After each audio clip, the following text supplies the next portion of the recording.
Who is Kabir Hussien Wako? The CEO and owner of Adama General Hospital and Medical College by Ezekiel Gabissa. According to the writer and posted on O Pride December 8, 2013, there is nothing attractive about going to a hospital in Ethiopia for any reason. Government hospitals are assigned specific public functions, including the provision of emergency services, clinical teaching and research, and equity of access. Because they are primarily government-funded, these hospitals operate within budgetary constraints amid rising community expectations for access to hospital services. Despite these limitations, healthcare workers at government hospitals provide a heroic service to Ethiopians who cannot access for-profit healthcare facilities, often by doing more with less. They ought to be commended for their valiant efforts to save lives. But government hospitals are ill-equipped to provide adequate services to patients. In some hospitals, going to the bathroom to collect specimen for lab work literally makes you sick. Reports of hospital-acquired diseases that are deadlier than the ailment that took patients there in the first place are common.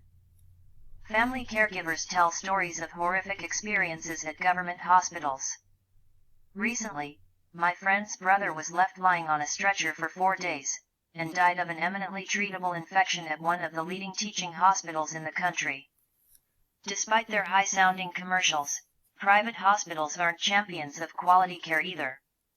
The incentive for private hospitals is to generate returns on their investment for their owners. Private hospitals must be profitable, but that should not mean the cash register has to be their busiest piece of equipment. As Aristotle long asserted, a doctor is a healer of bodies, not a moneymaker. By all accounts, however, most private hospitals in Ethiopia have allowed themselves to commit a cardinal sin in the practice of medicine, serving as moneymakers rather than healers of bodies. To a large extent, Ethiopia's healthcare system suffers not so much from lack of national capacity but more from the penchant of healthcare providers to pursue personal enrichment with no regard for ethics or social responsibility. I have had my small share of unfortunate experiences that thousands of families experience at private hospitals on a daily basis. A few years ago, I took my cousin to a neurosurgeon's office for a serious medical case that had left him unable to walk. After an initial examination, the surgeon told me that my cousin needed to be admitted to his hospital.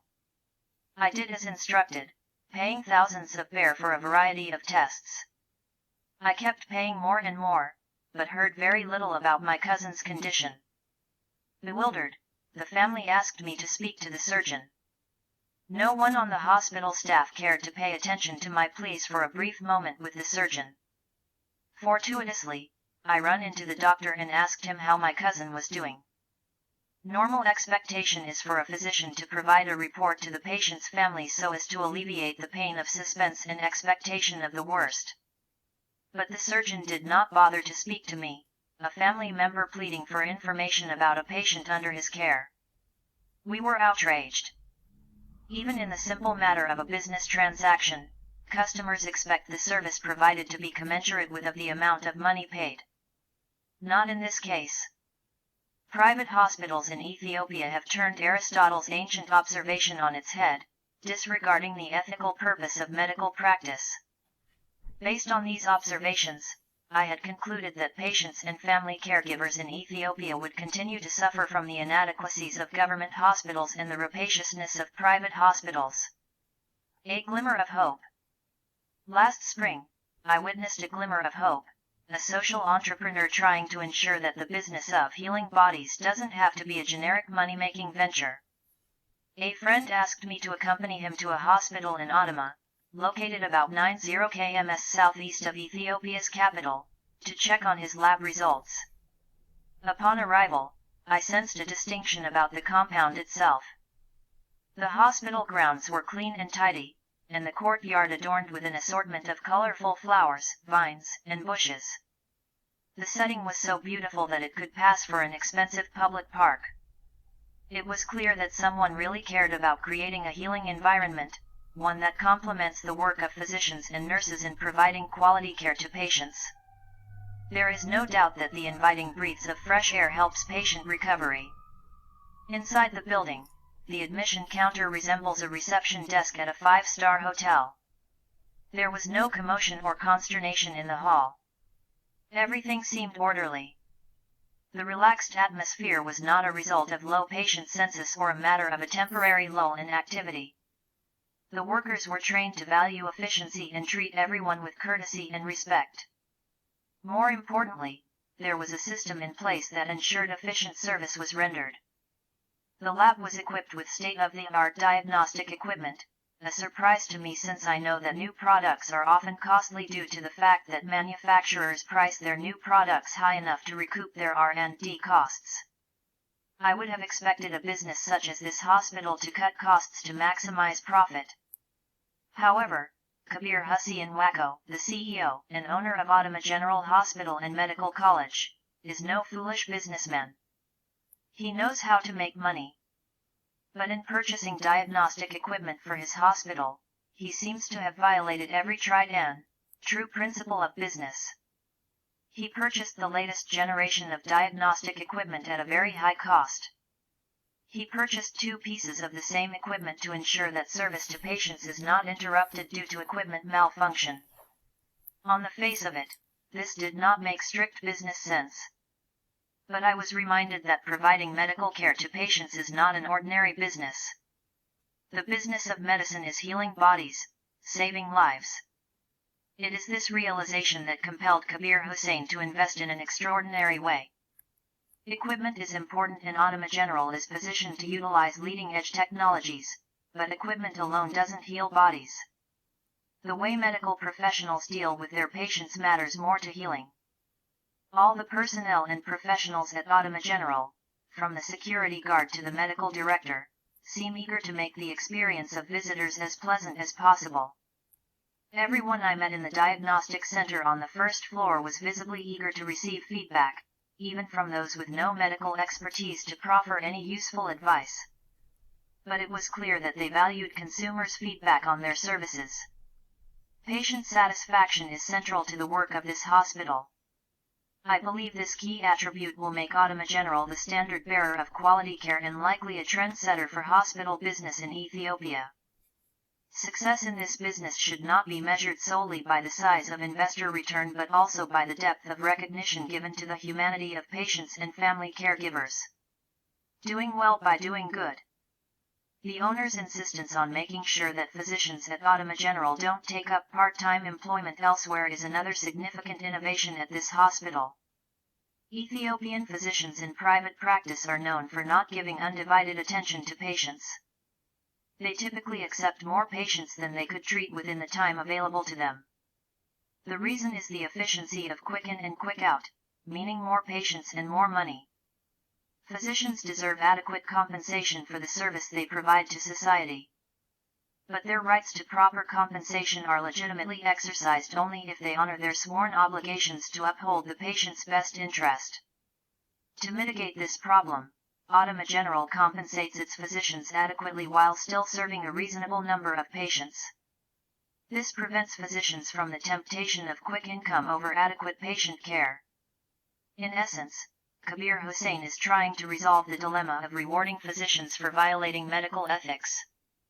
Because of his pioneering efforts, private hospitals may now be forced to meet the standard of excellence in ethics set by Ottoman General Hospital. I have heard early doomsayers assert that the Ottoman General is an ill-conceived, high-cost venture unsuitable for Ethiopia. I am sure Kabir Hussien has heard it, too. As a businessman, he understands the perspective of the critics.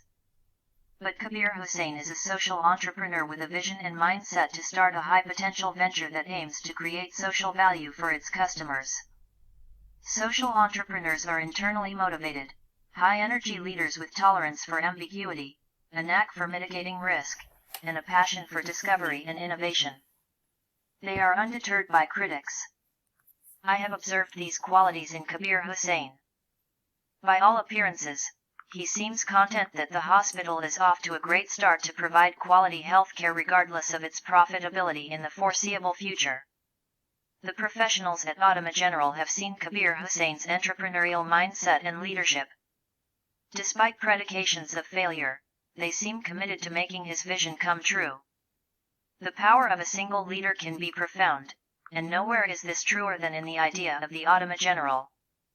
The philosopher Henry David Thoreau once remarked, "The secret of people who amaze the world is that they regard nothing to be impossible." That seems to describe Kabir Hussien. The American entrepreneur and philanthropist Ewing Marion Kaufman once said, "People don't want to be managed, they want to be led." This seems to describe what I observed of the staff of Ottoman General Hospital. Neither my family nor I are shareholders at Ottoman General. I met Kabir Hussien for the first time a few months ago. I have not seen him since. My purpose in writing about him and the hospital is simple: to highlight experimental innovators in medical and other fields in order to encourage other entrepreneurs to invest in making a difference in people's lives through their business ventures. Businesses that create more than one bottom line have compelling advantages over the traditional ones. In an era of massive market failures, Ethiopia needs more socially conscious entrepreneurs who are willing to engage in ambitious and risky goals that provide greater social payoffs. Entrepreneurs like Kabir Hussien should be recognized for what they have offered to the Ethiopian people. However, recognition alone is not enough. There are policy implications. To encourage more entrepreneurs to invest in the expansion of existing facilities and services, or to break new grounds for new facilities, or simply to innovate and raise standards, they should be given a sustained break from the depredations of tax collectors and health inspectors. Ethiopia offers enormous advantages to foreign investors in the hopes of encouraging their success and attract more. Let the same courtesy be extended to local visionaries who offer great value to their fellow citizens every day. They have shown themselves to be more responsible than the unruly authorities whose goals appear simply to squeeze the last coin out of any successful entrepreneur even before the business gets off the ground. If, as oft proclaimed, Ethiopia needs more value creators than rent collectors, then innovators like Kabir Hussien should be given opportunities to do well for themselves by doing good for others. The writer, Ezekiel Gabissa, is a professor at Kettering University. Photos courtesy of Ottoman Hospital Facebook page.